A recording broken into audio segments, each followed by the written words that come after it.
आपका question number 1 है, प्रकाश तरंग के उदाहरण हैं। ऑप्शन है ए ध्वनि तरंग, बी विद्युत तरंग, सी पराबैंगनी तरंग, डी इनमें से सभी। आपका जवाब होगा बी विद्युत तरंग।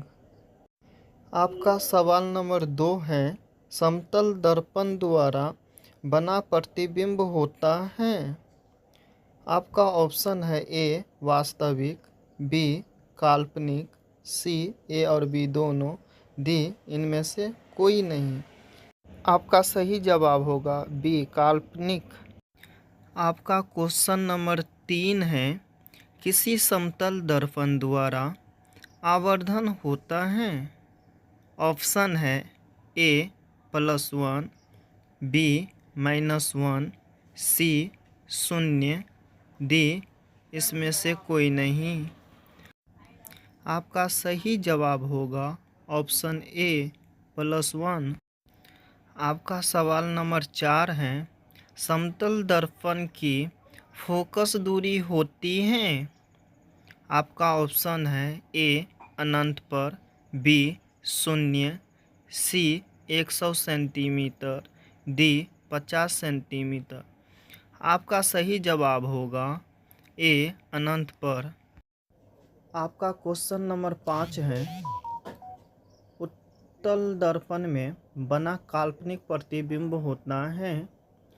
आपका ऑप्शन है सीधा, बी उल्टा, सी सीधा एवं उल्टा, डी इसमें से कोई नहीं। आपका सही जवाब होगा ए सीधा।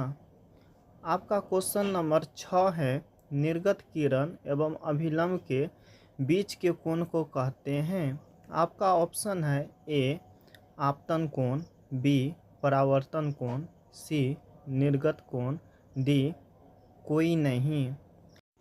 आपका सही जवाब होगा ऑप्शन सी निर्गत कोण। आपका 7 नंबर सवाल है, शायद मिलर के रूप में प्रयुक्त होता है। आपका ऑप्शन है ए अवतल दर्पण, बी उत्तल दर्पण, सी उत्तल लेंस, डी प्रिज्म। आपका सही जवाब होगा बी उत्तल दर्पण। आपका 8 नंबर सवाल है, फोटोग्राफी कैमरा का अभिदृश्य होता है। आपका ऑप्शन है ए अवतल दर्पण, बी उत्तल दर्पण, सी उत्तल लेंस, डी अवतल लेंस। आपका सही जवाब होगा सी उत्तल लेंस। आपका 9 नंबर सवाल है, जब प्रकाश की किरण हवा से कांच में प्रवेश करती हैं तो मुड़ जाती हैं। आपका ऑप्शन है ए अभिलंब से दूर, बी अभिलंब के निकट, सी अभिलंब के समांतर, डी इसमें से कोई नहीं। आपका सही आंसर होगा बी अभिलंब के निकट।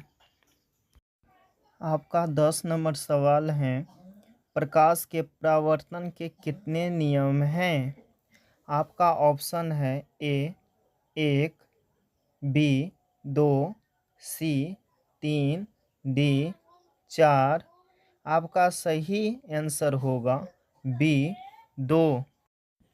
आपका 11 नंबर क्वेश्चन है, किस दर्पण से वस्तु का बड़ा प्रतिबिंब बनता है।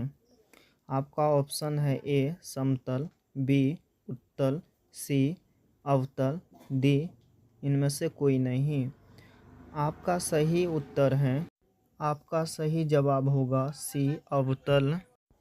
आपका 12 नंबर सवाल है, किस दर्पण से हमेशा वस्तु से छोटा प्रतिबिंब प्राप्त होता है। आपका ऑप्शन है ए समतल, बी उत्तल, सी अवतल, डी इनमें से कोई नहीं। आपका सही जवाब होगा बी उत्तल। आपका 13 नंबर सवाल है, उत्तल लेंस की क्षमता होती है। आपका ऑप्शन है ए ऋणात्मक, बी धनात्मक, सी ऋणात्मक एंड धनात्मक, डी इनमें से कोई नहीं। आपका सही उत्तर होगा बी धनात्मक। आपका 14 नंबर सवाल है, अवतल लेंस की क्षमता होती है। आपका ऑप्शन है ए ऋणात्मक, बी धनात्मक, सी ऋणात्मक और धनात्मक, डी इनमें से कोई नहीं। आपका सही उत्तर होगा ए ऋणात्मक।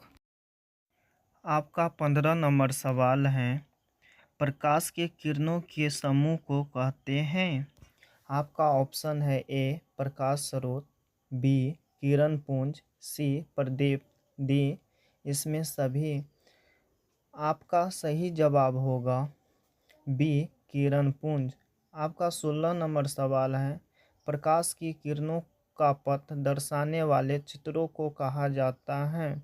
आपका ऑप्शन है ए किरण आलेख, बी फोकस, सी किरण पुंज, डी इनमें से सभी। आपका सही उत्तर होगा ए किरण आलेख। आपका 17 नंबर सवाल है, समतल दर्पण द्वारा बना प्रतिबिंब होता है। आपका ऑप्शन है ए वास्तविक, बी काल्पनिक, सी ए और बी दोनों, डी इसमें से कोई नहीं। आपका सही जवाब होगा बी काल्पनिक। आपका 18 नंबर क्वेश्चन है, मोटर कार के हेडलाइट में किसका प्रयोग होता है। आपका ऑप्शन है ए अवतल दर्पण, बी उत्तल दर्पण, सी उत्तल लेंस, डी अवतल लेंस। आपका सही जवाब होगा ए अवतल दर्पण। आपका 19 नंबर क्वेश्चन है, मोटर गाड़ी के चालक के सामने लगा रहता है। आपका ऑप्शन है ए अवतल दर्पण, बी उत्तल दर्पण, सी उत्तल लेंस, डी अवतल लेंस। आपका सही जवाब होगा बी उत्तर दर्पण। आपका 20 नंबर क्वेश्चन है, प्रकाश की किरण गमन करती है। आपका ऑप्शन है ए सीधी रेखा में, बी टेढ़ी रेखा में, सी किसी भी दिशा में, डी इनमें से कोई नहीं। आपका सही उत्तर होगा ए सीधी रेखा में। मेरे प्यारे भाइयों, मेरे चैनल को सब्सक्राइब, लाइक और कमेंट कीजिए और शेयर करना मत भूलिएगा।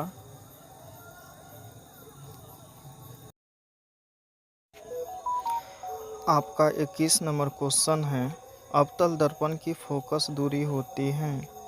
आपका ऑप्शन है ए धनात्मक, बी ऋणात्मक, सी कभी धनात्मक तो कभी ऋणात्मक, डी कोई नहीं।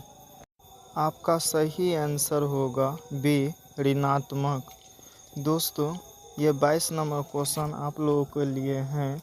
शरीर का वो अंग जो जन्म के बाद आता है और मृत्यु से पहले चला जाता है। इस क्वेश्चन का आंसर आप लोग कमेंट बॉक्स में ज़रूर लिखें। धन्यवाद।